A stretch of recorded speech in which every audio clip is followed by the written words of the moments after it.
Welcome, and now me is ZTE V9, and I will show you how to change the wallpaper on this device. So to get started, we'll hold our finger on the screen. From here you have the option wallpapers, so just tap on it, and then you have ability to choose from either the gallery of whatever you have downloaded or taken as a photo, live wallpapers, and just wallpapers themselves. So I'm gonna go on wallpapers. Then you have the preloaded ones you can scroll through. You can tap on it just to see a little bit of bigger image.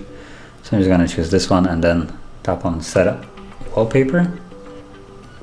And as you can see, it has now changed. So that is basically how you change the wallpaper. Now, if you found this very helpful, don't forget to like, subscribe, and thank you for watching.